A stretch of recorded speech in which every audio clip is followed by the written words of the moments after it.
Thank you for taking the time to listen. Church hurt is real. We would like to hear your story to help others who have been abused in church. Only when we speak up can we begin to heal from the pain. Please send your story confidentially to the email witmin@yahoo.com. Thank you for tuning into the Walk in Truth Radio Network. Stay tuned for an encouraging word from Pastor, Teacher Dr. James Sutton. Let's see what Pastor Sutton has to say to us today. Hello, this is Pastor Jay with your word for today. Hey, I just want to come on real quick and talk to you about the state of spirituality. The church is in a transition moment. It's always in transition. When it was first founded at Pentecost, it's been in transition. Went from a Jewish church to inclusion of the Gentiles. And now we're having something I think that's a little bit more dangerous, not as holy. It's narcissism. There's narcissism, spiritual narcissism in the church. It's all about me, myself, and I. It used to be about me and mine, but it's really just about you getting what you want and believing that if you get all that you want, you will be more likely to help others. And that's not true. There's no struggle. There's no sacrifice. It's only the things that I want, as much as I want. And if God, you give it to me, I'll show you that I'll be good with it and help others. And what I found out is that's not man, because once he gets all he can have, or once he has achieved that goal of riches and fame and fortune, something happens because there's no more struggle. There's no more balance. There's nothing to level them out, and they want more. And once they achieve that, then they want even the more. And once they get to 500 members, they want 1,000 members. And once they get to 1,000, they want 2,000.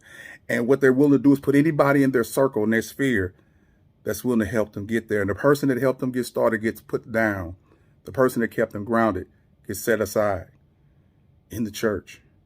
That old mother, that old deacon that helped build it when you only had 5 members and 6 members that went out with you and evangelized, they get set aside for the more sleek, good-looking person who tells you a marketing plan to add more butts into the seats, but never talking about saving souls on the street.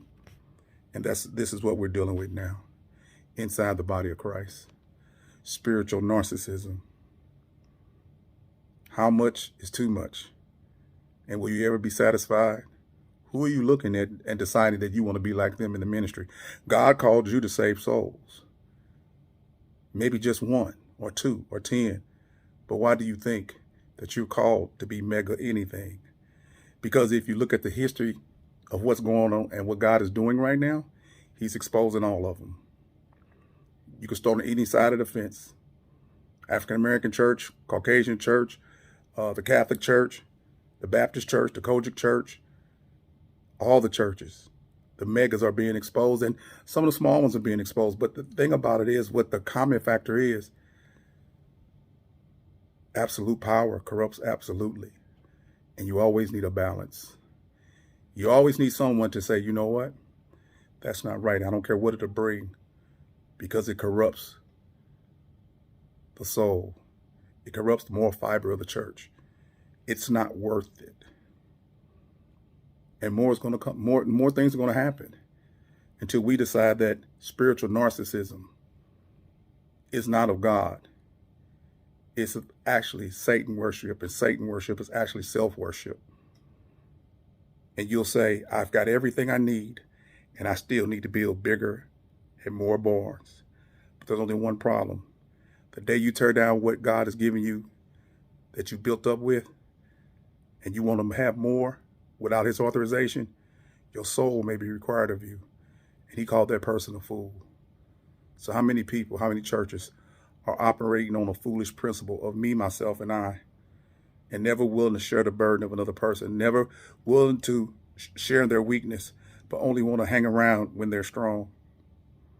Spiritual narcissism in the church. That's what's going on today. This is Pastor Jay. Peace. Do me a favor. Go to our YouTube channel. If you watch on YouTube, like, subscribe, and share. And tell me what you think.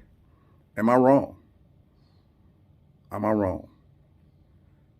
I was just thinking about that out as I was walking. So that's it. Peace.